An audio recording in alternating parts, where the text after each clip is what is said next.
Ethiopia says journalists should work on the burning questions of the public at large in a positive, problem-solving way.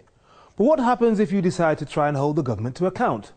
Well, human rights groups say the chances are you'll end up in jail under anti-terror legislation that's being used and abused to stop the media reporting the truth. That's what we'll be discussing this week on Africa Today. Ethiopia would prefer its journalists to concentrate on good news, and there's plenty of that around. The country has been hailed as an African lion, overtaking Kenya to become East Africa's largest economy. But those who hold the government to account are increasingly under attack. 5 journalists are currently detained in Kaliti prison near Addis Ababa, with Somali reporter Mohammed Awes serving a sentence of 27 years. Human rights groups fear the West is looking the other way because Ethiopia has long been a key ally in the so-called war on terror. Groups like Human Rights Watch and the African Freedom of Expression Exchange are renewing calls on the government to end the practice of jailing media workers using anti-terrorist legislation. Let's talk about this now with Alemo Ayele, an exiled Ethiopian journalist. Also in the studio is Commander Asifa Seifu, formerly of the Ethiopian Navy, now an independent opposition activist. And joining us on the line from New York in the US is Mohammed Keita, Advocacy Coordinator for Africa at the Committee to Protect Journalists. Welcome to all of you, gentlemen. Thank you. I'll start off with you, Alemo Ayele. How critical would you say is the situation for journalists at the moment? At the moment, the Ethiopian regime is blindly repressing freedom of expression and journalists. That's why Ethiopia is the second largest in Africa, the second largest jailers of journalists, and it's one of the top countries whose journalists are fleeing from their country. And according to the OpenNet initiatives, at least a minimum of 73 websites have been blocked by the government. What do you make of the government's defense or justification for this action? They say, and I was in Addis Ababa myself last year for the African Media Leaders Forum, and I heard the Prime Minister, Haile Mariam Desalegn, say, we want to support good journalism, but we want journalists to be partners in developmental journalism. And he also said, no journalist in Ethiopia has been jailed for anything they wrote. It's because of terrorist associations. We have unstable neighbours next door to us. We cannot be too careful.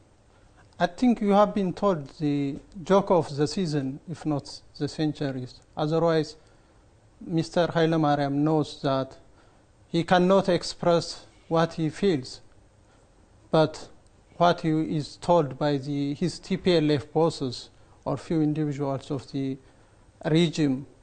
What are you talking about? Are you saying that he is, although he's Prime Minister, he's not in control, and there are other people who are forcing him to say these things? That is my perception, and I think that is true if dig deep down, if you look at how they structure and how they share power. Otherwise, in regarding to the journalist, Human Rights Watch, Amnesty International, CPJ, International Federation of Journalists, and other organizations of freedom of expression have been testified that Ethiopia is one of the countries where journalists have been clamped down. You mentioned the CPJ, the Committee to Protect Journalists. We have them on the line. Now, Mohammed Keita is in New York. Mohammed Keita, how would you characterize the government's relationship with journalists in Ethiopia at the moment? How concerned are you about individuals like Eskinder Nega, who is serving an 18-year term, Wubshet Taye, 14 years, a very famous case, Reot Elemu, 1,000 days and counting in prison, and then, of course, as mentioned in the report, Awais Mudde, Somali, sentenced to 27 years in prison, starting that sentence in February. Yes, we're extremely preoccupied by the health, especially of Riyad Alemu and Wubshet Tai. Their health have deteriorated in custody, and they have been denied adequate medical attention, and authorities have also conducted reprisals against them, hardening or harshening their detention conditions, or moving them from prison to prison, or denying family visits. And we're extremely preoccupied because, unfortunately, Ethiopia has already a precedent where back in 1998, a journalist died after being denied adequate medical attention while in jail. And, that journalist was also in jail for writing articles. So there is a very sad precedent. And but Ethiopia is not the only country that jails journalists, of course. Why do you think these particular journalists have been in prison? There are many others who operate in the country and who haven't caught the attention of the authorities. Yes, these journalists are some of the most prominent in Ethiopia, and we believe they were jailed in order to silence others into basically silence. But what was wrong with what they wrote, though? I mean, in terms of their journalism, because this is a critical factor, isn't it? When the government notices you, then it's something that you've written that they disagree with. What was wrong with what they wrote? There is absolutely nothing wrong with anything they wrote. Anyone can consult and read the articles they have written. Eskinder's articles are available in English. His words are very clear.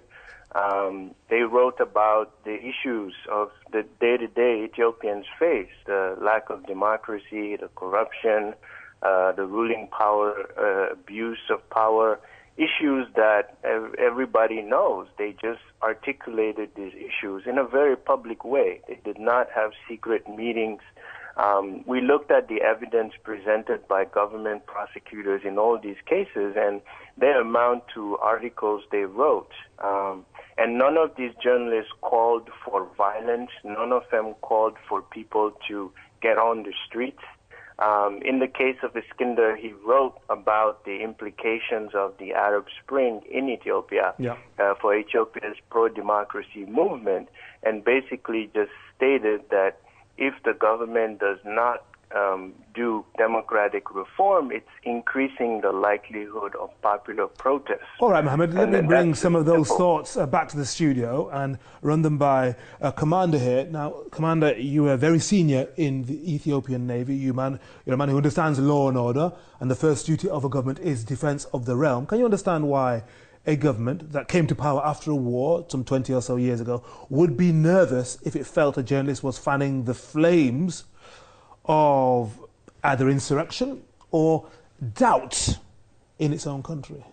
May I first thank Mohammed, Mr. Cato, for highlighting the problems of Ubishet, who has a kidney problem, serious kidney problem, and Riot Alamu, who has his breast problem, and who have been denied medical help. This could be very serious. On top of that, Riot is being harassed by the prison authorities, not directly, but by people that have been sent within prisoners society. So these are some things that have to be highlighted, as have by all journalists, and Ubishet and Riot Alam's case has been highlighted. Another thing that we need to talk about is about facts. You brought up the case of Haile Mariam saying that. I'll come to your question. May I exemplify this with a very interesting scenario? Yes. In one country, there was one accomplished liar. One person, a friend of his, said, it would be a pity if such an art were not to be passed on. And the liar said, but he's training his son. So one day, he was testing his son and said, he looked up and said, look, son, do you see what's happening in the sky? He said, what? Wheat is being thrashed in the sky. The young man looked up and said, oh, father, my eyes are full of shaft. And he said, you have graduated.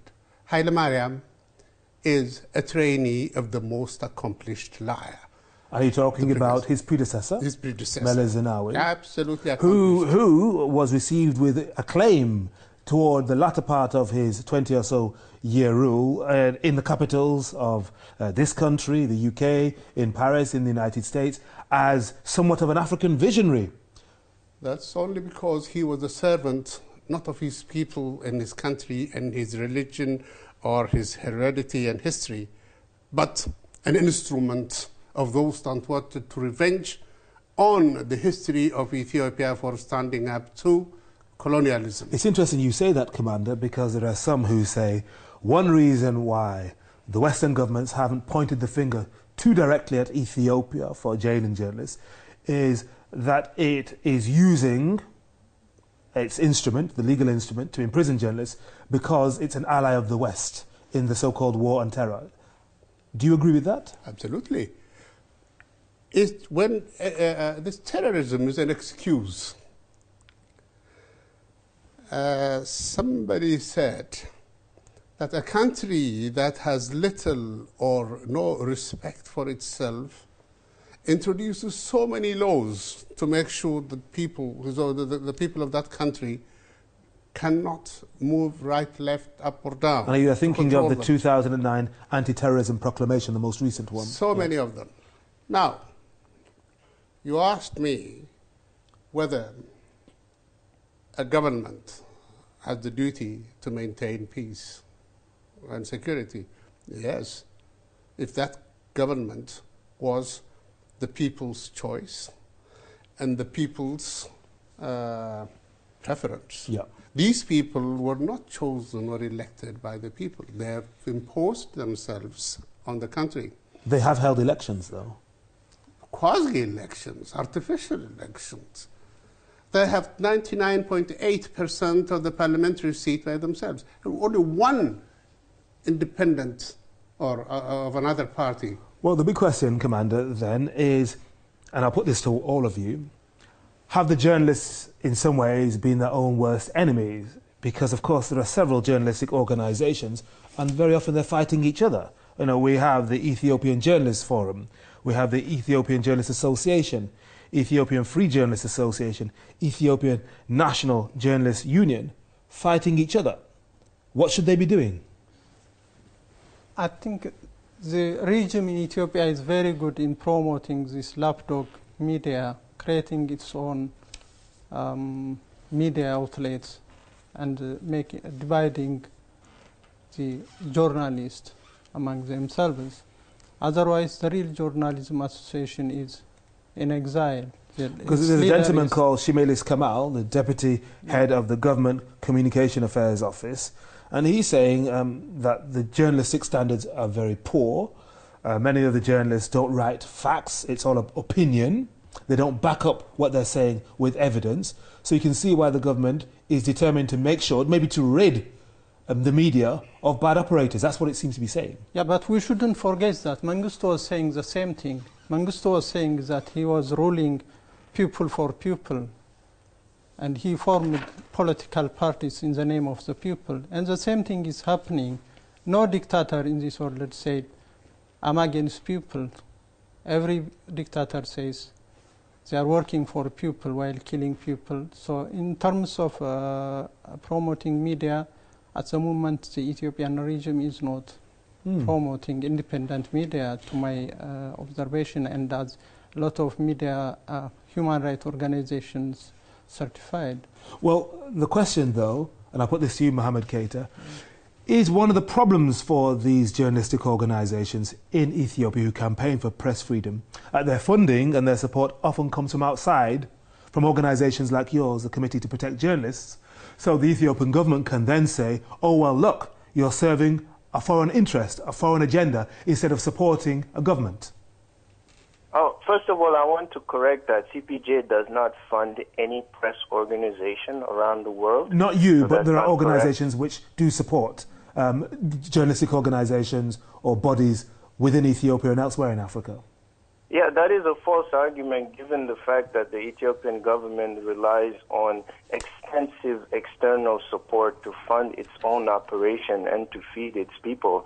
I mean, that is just selective outrage, and that is a non-issue, really. That is an excuse. And as far as most of the other press press unions existing in Ethiopia, they're all funded and controlled by the government, underhanded. So they're not really independent press unions.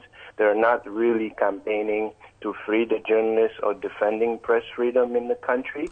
They're in fact echoing the government's own rhetoric around this. And the government has been very good at spreading confusion here and there. And they do not have the moral high standard to lecture anybody on journalism, given the fact that the state media and the pro-government media regularly prints editorials and columns with naked slander, branding independent journalists as terrorists, as traitors, as individuals involved in activities with Al-Shabaab.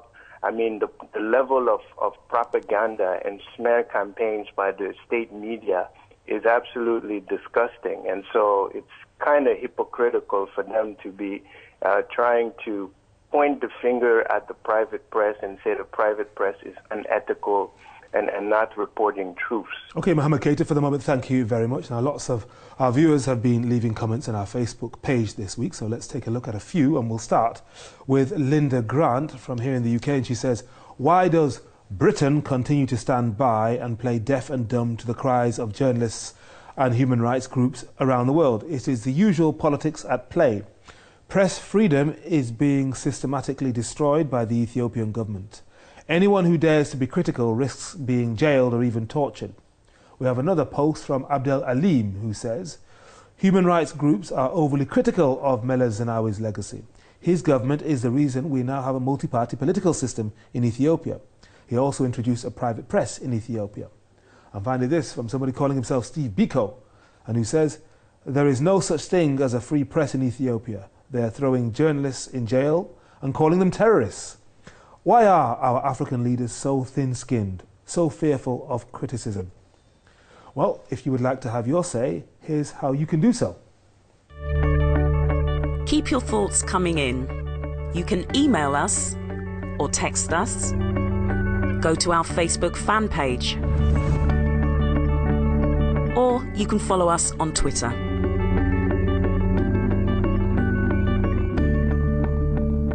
Well, let's pick up on one or two of those points from our Facebook correspondents. And Commander, they seem to be saying that Britain and the US need to be telling Ethiopia essentially what to do. They shouldn't be turning a blind eye. But is it really the business of London and Washington to be wagging their finger at Ethiopia? It's very interesting. Is it the business? Unfortunately, it is. It is. Unfortunately. It's not only the business of these countries. They enforce so many things that are alien to various countries because it was in the interest of these countries, i.e. Britain and the US and other powerful and rich countries. Poor countries or governments, so-called, have to obey. You, from the outset, mentioned the anti-terrorism law. Yes. Any law is supposed to be, is not supposed to be supra the Constitution. Yes. What does the Constitution say about the right of thoughts, opinion, and expression? Everyone has the right to hold opinions without interference. Everyone has the right to freedom of expression without any interference. This right shall include freedom to seek, receive, and impart information and ideas of all kinds, regardless of frontiers, either orally, in writing, or in print, in the form of art, or through any other. It goes on. Nothing that these journalists that are suffering in jail have done in contravention of the constitutional right that they have been given. Not an iota. Because of that, the various institutions that you mentioned, the Press International, have given them accolades of praise and prizes while still in prison. Indeed they have. Who do we believe? Mariam and Co. or these independent... Nevertheless, Commander, and Alim, I'll put this to you. Ethiopia isn't the only government in Africa or elsewhere beyond which is accused of repressing journalists, repressing press freedom. And some do so because they're concerned about security, like Rwanda, for example. And some Western governments say, look, some of these countries have been through so much hell, they're still developing, give them time. And when they've developed, then journalists can be the fourth estate. They can then criticize and they can do what they do so well in the West. Does any part of you accept that Ethiopia is still developing, and as the government says, we want partners in development, and the media must be a partner? Because the Kenyans say this too, the Rwandans say this too. Do you understand that at all? I think the value you are discussing, this freedom of expression, is universal human norm, universal human values. And the people of Ethiopia knows what to do and what they want. The African dictators, including the Ethiopian regime, are saying this just to keep their people under their dictatorial rule. Otherwise, they know the people know what they want, and but if the people were really free to express themselves as you want them to be, what would they say? Definitely, they will vote for their representative, and they can vote for for developmental strategies, whatever they want. All right. And the people of Ethiopia are not less than human beings than any Western society. Okay. Let me finish with you, Mohammed Keita, from the Committee to Protect Journalists. What do you think the next step is then? Because these journalists aren't getting out of jail anytime soon, despite the pressure you and other international organizations put on Addis Ababa.